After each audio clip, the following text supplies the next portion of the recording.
Nothing externally is going to change who you are. It all happens inside. Yeah. It is an internal game. Leaving your value, your worth, your goals related to external factors always ends with disappointment when you achieve them, right? When it's an internal pulling force, it's more likely you'll feel fulfilled and you'll feel like it's part of a journey, part of a process. Ladies and gentlemen, welcome to another episode of the Budo Brothers podcast. You got Eric. And Kyle. And I was reflecting back on some of my earlier training, and I remember a story that my sensei told me that really made me think. And some of my favorite times in training are when you're all sweaty, you're exhausted, but there's this little opening and your sensei can be a orchestrator, a conductor of knowledge bombs that start exploding in your mind that he is guiding. And one of them was, he was talking about how the coveted black belt. Everyone wants a black belt. You want to be a black belt, as if it means you've mastered something. Like you are, there's no other level. You got to it. You've arrived. The black belt is yours. There's nothing left to learn. And the way he was describing it, I'm not doing it justice, but he was saying, as a black belt, you continue to do up your black belt every time you train. And with that consistency, every time you do up your belt and train and roll and get thrown around, your belt starts to begin to wear. It'll start, if you wear the same belt, just like anything, it will wear over time. And he brought out one of his very first black belts, and he showed that underneath it is a white belt. And it was very ironic because it's like, wow, that's actually pretty profound. We spend our entire lives chasing after a coveted black belt only to then understand that on the inside, it's a white belt. It's a long way to realize it's a round trip. Right. And everything goes in circles, right? You're born and you die, like full circle. And with martial arts, it is a full circle journey. The ability to protect and defend yourself has to last you throughout the whole journey of your life. It encompasses your whole life. And, you start off not being able to move and handle yourself that well, and you end that same way too. So the martial art needs to adapt.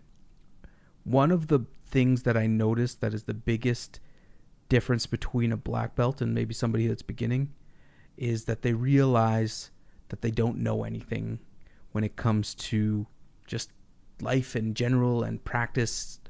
You're not the best, and you probably never will be, because there's always going to be a bigger, badder, better opponent. Mm-hmm. Or if you're at one point the biggest, baddest, best opponent, Father Time will get you eventually, right? No matter what, you're going to end up in the dirt. And, I was thinking about it the other day. Some of these people who don't take care of themselves, maybe the best martial art is to just eat right and exercise and take care of your body, because you'll outlast, and you'll increase your survivability. Nice. Yeah. But back to your black belt story, it's so true. When you go full circle, you realize that the lessons are just beginning. Mm-hmm. You could learn all the time, no matter what stage of martial art you're at. Yes. And I remember when I got my black belt, my first black belt in Taekwondo, when I was a kid. I was like 13 or 13 or 14 or something like that. And I remember because like anyone, I want to be able to say, I want to be able to tell my friends I'm a badass black belt, doing tornado kicks and breaking boards and impressing chicks. Right. And when I got it, the feeling of exhilaration getting a black belt tied around your waist is incredible. It is an achievement. It is something that you worked hard for.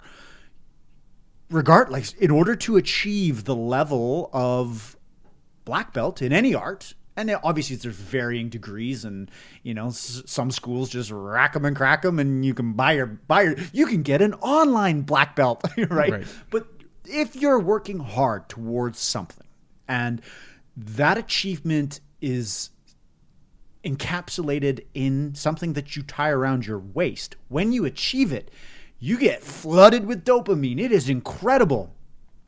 But I had a rude awakening because the next day I didn't feel any different. I'm like, whoa, that felt great for like a day, but it's like I still feel like I don't know a whole lot. And there wasn't a parade of girls like, oh yeah, exactly. And that taught me that, you're still the same person. You just have a different color around your waist. So unless you change internally, and that's actually what ended up happening, is I started to realize that it's not about titles. It's not about how others view you. It's what's going on inside. It's what's going on inside of you that results in your abilities to navigate the world, whether it's in martial arts, life, entrepreneurship. It's all on the inside, not what you're wearing, not the belt that you have or the rank that you get. And I dare anybody to prove me wrong, but martial arts is one of the best tools for self-development for that reason. Yes, initially you think, because they want you to stay and being consistent, that you're after this black belt, this external gratification in order to feel fulfilled. But what is taught the whole time is that it is an internal process. It is self-development. It is about bettering yourself each and every time. Like, look at jiu-jitsu right now, because we're both getting better at that, right? When we were first starting, tapped out all the time. And we didn't like it. No. And couldn't even figure out how to do a submission. Right? What the hell? Yeah. You don't even know how to put yourself in a place to do a submission. Squeeze hard. Now we're starting to get taps, so we're starting to progress. And still have no idea what we're doing. But the journey for us with it isn't, I can't wait to be a black. We've been in it too long to know what martial arts is. Yeah. We've been lifelong martial artists. Yeah. Having a black belt in jiu-jitsu isn't going to make our lives any sweeter. No. Right? It'd be an amazing achievement. Yes. Not easy to do. Yes. But it doesn't matter to us at all, because we're more concerned about getting better at the art, feeling the art, practicing the art, improving our ground fighting ability. Yeah. Right? And having fun. Yeah. And the same with all of the other arts we study. And I really think that is why we are able to connect with a lot of different types of martial artists. Because we realize that in all of these arts, we're not the best. We're white belts. We're never going to be the best. Even if we were black belts, we wouldn't go and insult or belittle or put somebody down, because you can learn a skill, a tool, a technique, a tactic from every single person on the planet. You can even learn what not to do if that's what the method you're going with. But if you think that you've arrived and you're the best, you're going to miss out on so much. And that's that trap that we all are susceptible to. I'll be happy when I get a house. I'll be happy when I have this car. I'll be happy, when this happens at a future date, I will have arrived. Well, guess what? You're going to arrive. There's going to be a short little dopamine dump. And if that experience hasn't changed the internal chemistry of who you are, and usually that has to do with persevering and overcoming challenges and getting beat up and getting beat down, if you achieve that, you're now a stronger person. Now you've changed. Internally, you've changed. That's different. But I guess what I'm trying to say is nothing externally is going to change who you are. It all happens inside. Yeah. It is an internal game. You're still going to be the same person living in a bigger house. And if you're miserable now, you're going to be miserable in the bigger house. The house isn't going to do shit. Yeah. I don't care what anybody says as well. Maybe before the belt systems were designed to show people where they should be sparring with and different things. And it has value there too, right? At some root, though, every martial arts studio is a business. Yes. Right? They need to bring in participants in order to keep the lights on. Survive. Right? You need to have that visualization of, oh, I could become this. Because most people at the start are motivated by external factors. And I fall into that trap too. When I was younger, I wanted to be an entrepreneur so that I can have sick cars and do all this sweet stuff. Like, you're young, you're dumb, you have no idea about what life is. Yeah. Right? And that's what gets you in the door. Yeah. That's what gets you to begin the journey.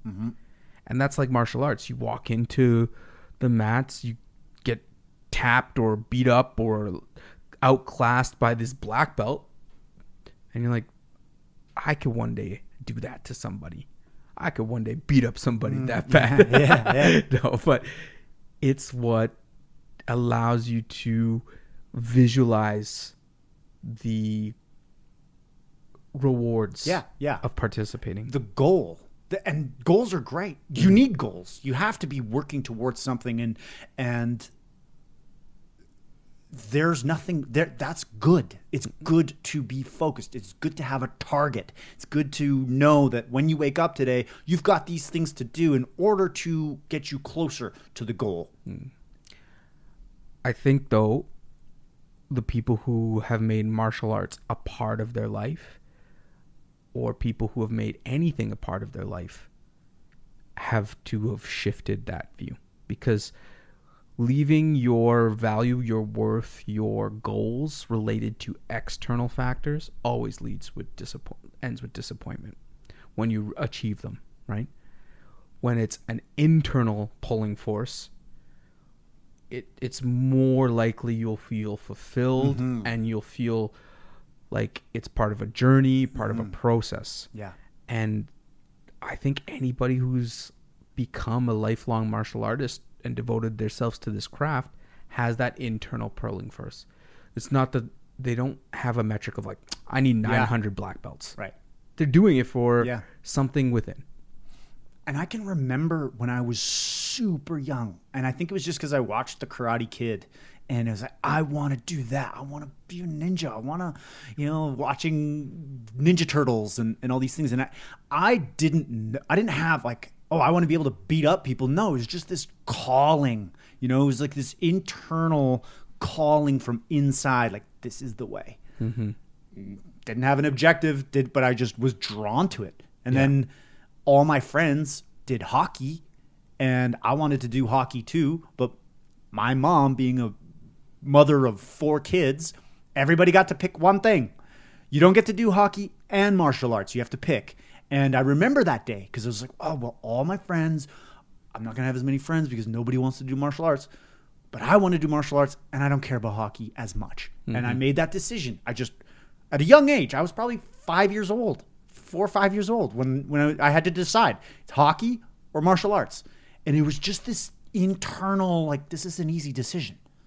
Martial arts. Yeah. It was I didn't have to think much. The mind gets in the way of, friends and peer pressures and all this, but it was like, this is easy. I'm supposed to do martial arts. I don't know why. And here we are. Martial arts lifestyle company. Right. Exactly. Yeah. And